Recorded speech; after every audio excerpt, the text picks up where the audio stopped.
Quand j'entends le mot butiner, tout de suite, je vois le printemps, des fleurs, le soleil, à la fois frais et doux.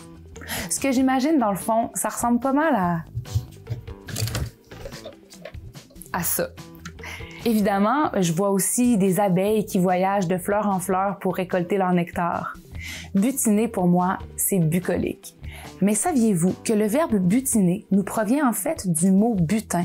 Bon, j'avais pas cherché très loin, vous me direz, là, le mot est contenu dans le verbe, mais étrangement, j'avais jamais fait le lien entre ces deux mots-là.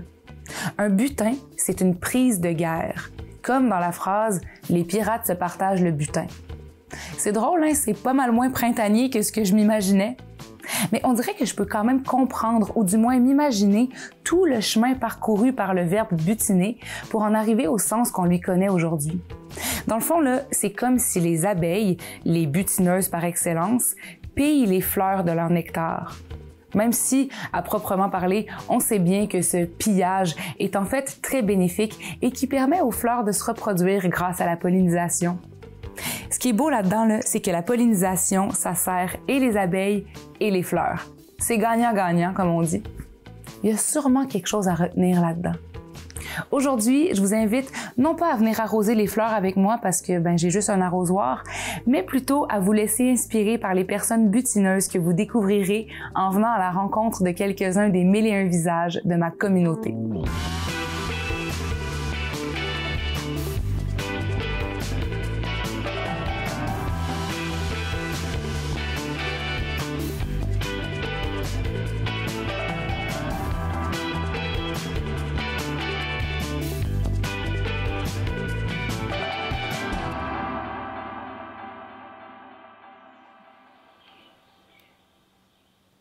L'été, j'étais toujours en costume de bain, là, du mois d'avril au mois de à fin septembre, parce que je me baignais beaucoup, puis je jouais beaucoup dans la boue. Fait que, tu sais, je fais de la poterie aujourd'hui, je sais pas s'il y a un lien, mais en tout cas, j'aimais ça, jouer dans la boue, j'étais toujours sale. Puis, pauvre ma mère. Mais oui, tu sais, j'avais pas peur de me salir, j'y allais le all-in, puis j'étais heureuse. Je pense que ça a influencé beaucoup ma vie ou qui je suis aujourd'hui, là, tu sais, de mordre dans la vie, puis de toujours avoir des projets, puis de toujours vouloir tout faire, puis pas de mettre de tablier. On est à Sainte-Luce, où j'habite depuis une vingtaine d'années. Il y avait un terrain vacant qui appartenait à la municipalité. Puis là, j'ai eu l'idée de créer un parc fruitier sur ce terrain-là. Je me suis dit, ça pourrait être le fun, tu sais, ça ajouterait quelque chose au quartier.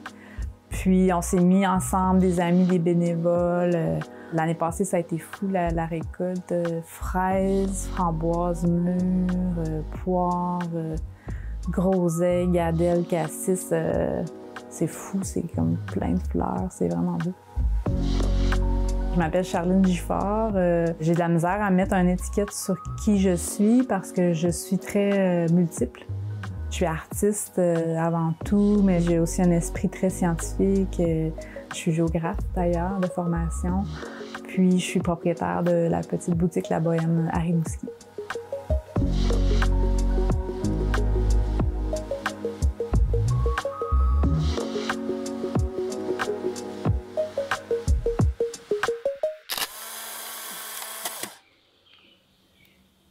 Ce que j'aime dire, c'est que j'offre aux gens la possibilité de s'émerveiller, de rêver. Quand tu rentres dans la boutique, le temps s'arrête. En tout cas, c'est ce que je souhaite. Je veux mettre de la beauté, de la poésie, de l'amour, de la joie, de l'émerveillement dans la vie des gens. Fait que c'est un peu la mission de La Bohème.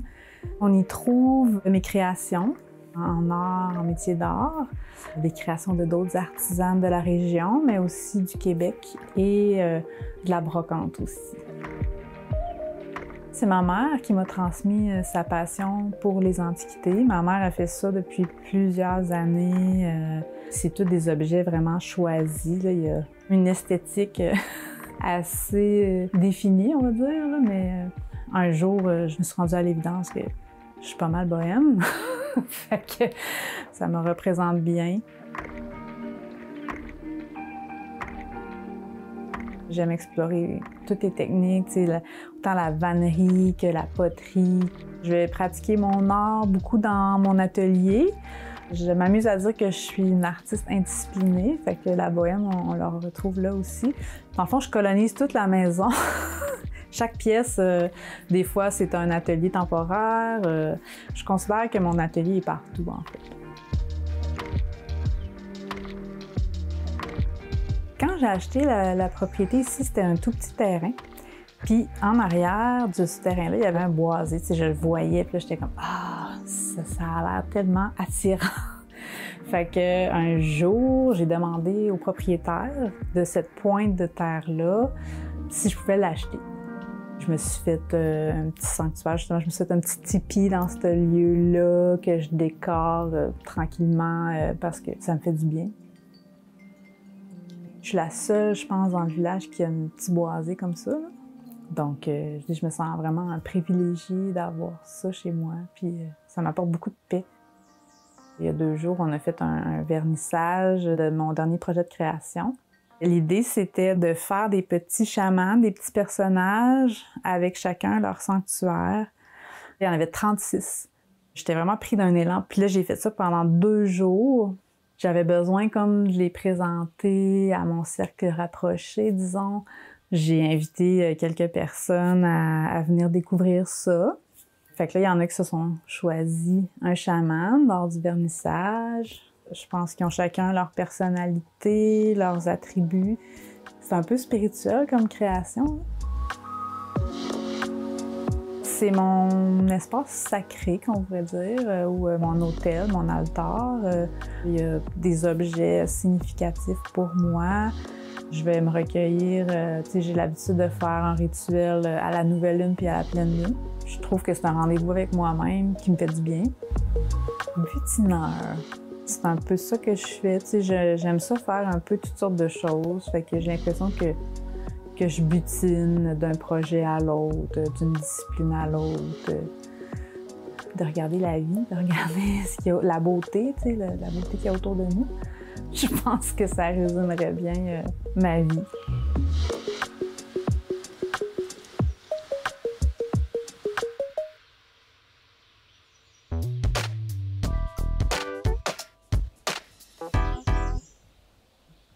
Nous sommes présentement à Saint-Fabien de Rimouski. Pour faire une histoire courte, là, je cherchais quelqu'un, mais quelqu'un de sérieux. Caroline aussi, puis au même moment, à quelques secondes, on s'est super liké, là, sans nommer l'application en question, les gens vont comprendre. Il m'a super liké, puis j'ai comme accepté. T'as comme, tu sais, sans payer d'abonnement, t'as comme un droit à un super like, puis on s'est super liké en même temps. On a commencé à se parler par l'application. Rapidement, c'est devenu au téléphone. Faut que j'explique que ces applications-là fonctionnent en kilométrage. Et puis moi, j'étais de l'autre côté du fleuve, donc c'est pas tellement... À vol d'oiseau, en fait. C'est pas du kilométrage par la route. C'est ça. C'est à vol d'oiseau. Fait que finalement, je suis venu faire un tour dans... Surtout que ça calcule pas le traversier qui marche pas à ce temps-là de l'année. Effectivement, c'est ça. Fait que je suis venu passer une semaine ici. Puis là, est arrivée l'envie de créer quelque chose de concret ensemble. Puis c'est ça, ça roule comme ça depuis bientôt 9 ans. On est vraiment des amoureux de l'histoire, on fait beaucoup de généalogie, puis c'est en faisant notre généalogie familiale, donc mon côté Bergeron-Bouchard et son côté Jacques Fortin, qu'on s'est aperçu, puis c'est documenté, que mon aïeul Bouchard et son aïeul Jacques, Louis-Jacques, les deux étaient meilleurs amis, puis à l'âge de 17 ans, sont au Cheval Blanc. Il y a une conférence qui est donnée là. En fait, ils recrutaient, c'était un marchand qui recrutait des colons pour venir en territoire de la Nouvelle-France. C'était Robert Giffard. Donc, ils se sont engagés auprès de Robert Giffard pour venir ici en Nouvelle-France. Puis c'est ça, nos aïeuls. Ils sont venus ensemble et toute leur vie, ils se sont toujours suivis. Fait que là, ben, on s'est dit que nos destins étaient probablement liés. Ouais. Fait que c'est notre histoire. Je m'appelle Caroline Jacques. Moi, je suis artiste en art visuel, surtout. Je fais un petit peu de slam, mais à la base, je suis surtout artiste peintre et je travaille beaucoup avec les jeunes dans les écoles et les adultes aussi. Moi, c'est Gervais Bergeron, je suis artiste, je travaille dans les écoles sur plusieurs projets. Je suis d'abord et avant tout auteur, compositeur, interprète et slammer.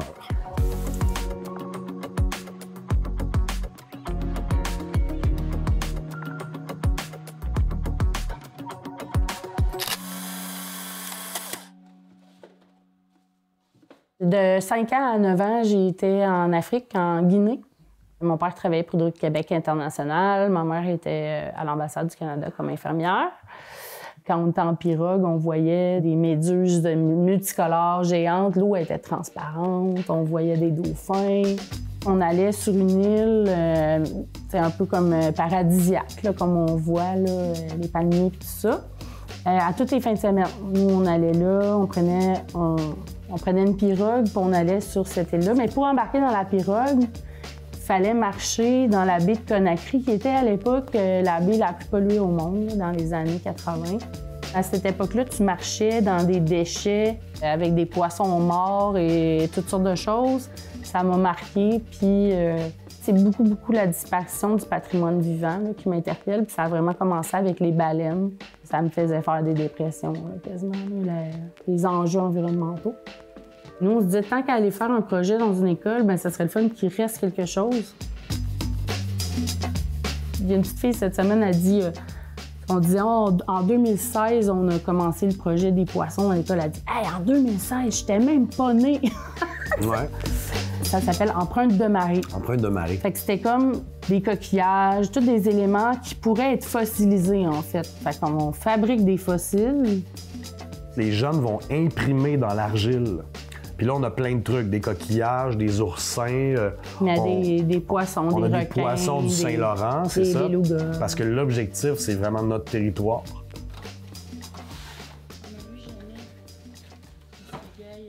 Faut que je te raconte une. Quoi? À moi? Oui. Okay. Cette semaine, il y a une petite fille qui a dit « Salut Gervais! » J'étais pas là? Elle m'a parlé, elle m'a appelé Gervais. Puis là, Cynthia a fait... Ben là, sont fusionnels, mais pas tant que ça, quand même. Parce que, tu sais, les jeunes, ils nous disent tout le temps « Salut Caroline! Salut Gervais! » Puis, tu sais, c'est là qu'on voit qu'on a un impact quand même dans une école. Tu sais, on est quelqu'un de spécial. On sait jamais l'impact qu'on a, on peut pas le savoir. Tu sais, moi, je sais pas si je suis connue. Des fois, je sais pourquoi ils savent mon nom, mais c'est marqué sur ma bâtisse. T'sais. Butineur, moi, je trouve ça important, en fait, parce que c'est de prendre un petit peu là, d'aller en saupoudrer là, de retourner là, de retourner là, de retourner à la maison mère. Butiner, c'est aussi les enfants qui nous en apprennent. L'art, ça fait toujours un petit chemin. Tu laisses un livre que tu as fait, tu laisses une toile, puis on voit ces jeunes-là grandir. Moi, ça m'a sauvée, en fait, parce que j'étais tellement éco-anxieuse que j'avais l'impression d'avoir aucun pouvoir sur ce qui se passait dans l'environnement. Puis je me dis que, tu sais, à quelque part, je fais ma part pour l'environnement parce que je sensibilise ces jeunes-là. Malheureusement, ça donne pas un salaire à l'année. C'est ça qui est très difficile, puis que des fois, on remet en question de continuer à être des petites abeilles qui butinent d'un contrat à l'autre. L'abeille qui va se nourrir, OK, oui, il y a l'abeille, mais il y a la fleur qui va en profiter. Puis ensuite, il y a nos légumes qui vont en profiter. T'sais, ça, c'est une façon de laisser une trace, en fait.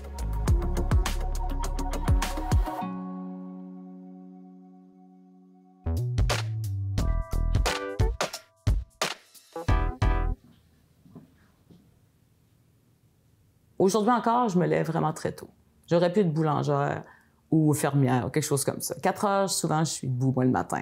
Puis je lève aux 90 dans le lit, puis c'est parti, on part. T'sais. Donc, tout petite, j'étais comme ça aussi. Je pense que ça s'associe encore à l'hyperactivité, là, le H majuscule, là, très majuscule. Fait que je me levais très tôt. Toute petite, un de mes derniers souvenirs, j'ai 5 ans. Et je me lève avec ma jaquette, puis je pars pour le bord de la mer. Mais au passage, je prends un pain. Ma mère faisait du pain frais, des grandes cuites de pain frais. T'sais, le pain fait partie de mon enfance partout, là. Je prends le pain frais de ma maman, puis je passe sur le bord de la mer et je nourris les canards, puis les outardes. Mais mon but ultime, c'est de les amener jusque chez nous. Je dépense le pain de ma mère qu'elle a fait à la sueur de son front la veille, là. Mais j'amène les canards jusque sur le terrain de la maison. Puis je vois encore mon père sur le balcon se dire « Eh là là, que j'aurais envie qu'elle rentre ces canards-là dans la chair pour me payer une petite chasse, me dire facile. » Mon nom à moi, c'est Lucie Fournier. Je suis travailleuse de proximité pour les familles d'enfants 0-5 ans au cœur de la Gaspésie, ici même à Gaspé.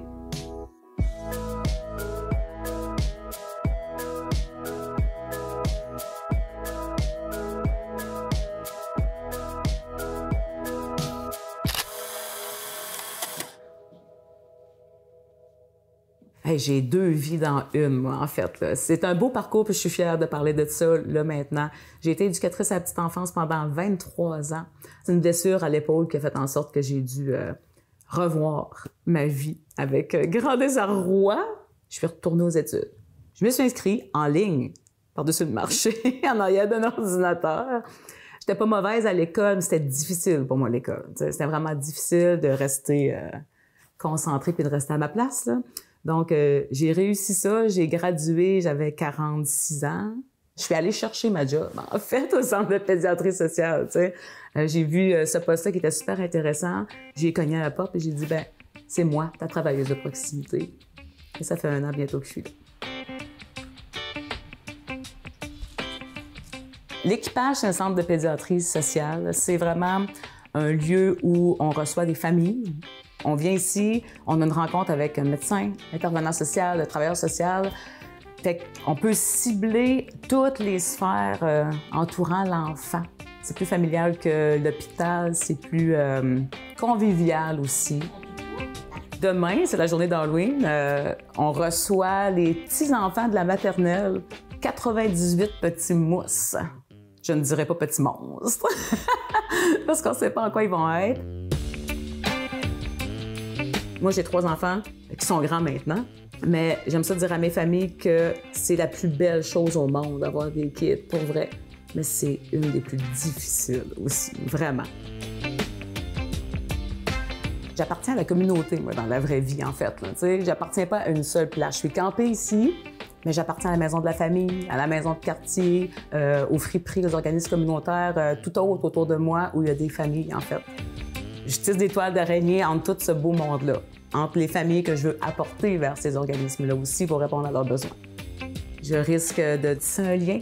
Il peut être petit comme ça, puis il va finir par être grand comme ça. Fait que partout où il y a des familles, je erre à la recherche. Une autre fois. Mais tu vas pouvoir revenir. Qu'est-ce qu'il y a? Dans mes groupes en garderie, j'avais un petit garçon qui m'apporte un cadeau. Ce petit enfant-là, qui a à peine 5 ans, dit que c'est lui-même qui a voulu choisir ça. En voyant ça, il dit « Ça, c'est pour Lucie ».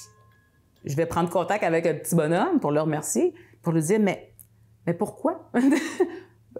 Pourquoi? » Puis là, il me dit « Ben Lucie, c'est parce que c'est jaune, puis ça fait de la musique. » Et moi, dès qu'il m'a dit ça, là, j'ai fait « OK, ça, là, c'est une parole d'enfant, là, qui est comme le plus beau « je t'aime » du monde entier. » C'est ce qui fait penser à moi, en fait. Tu sais, le jaune, la lumière, le soleil, puis la musique. Pas à négliger.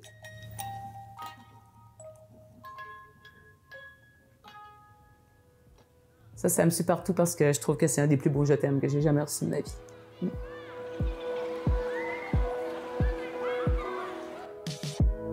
Je butine. Et il y en a aussi qui disent de moi que je suis une pieuvre. Parce que je suis un peu partout avec mes tentacules, puis je dois aller toucher à tout le monde, puis en même temps, en touchant à tout le monde, je suis le point central pour rassembler tout le monde avec mes tentacules. C'est ma mission, faire fleurir les familles. Puis c'est assez rapide que ça fleurit, là. À un moment donné, dans la vie, rendu à l'âge où je suis rendue, on assume qui on est. Puis je suis une bébite. Tu me donnes un projet ou un défi, là, moi, j'y vais, là. Puis j'y vais aller-retour 2 fois. Il faut être capable de foncer, puis d'aller vers les gens, puis d'y croire terriblement. Puis ben, je suis une bébite parce que je suis une personne colorée là, dans la vie. Là. Je suis intense. Je suis au bout, là. J'ai une vitesse, puis c'est au bout. Mais ça fait des grandes choses. Souvent, je réussis à faire des grandes choses avec ça.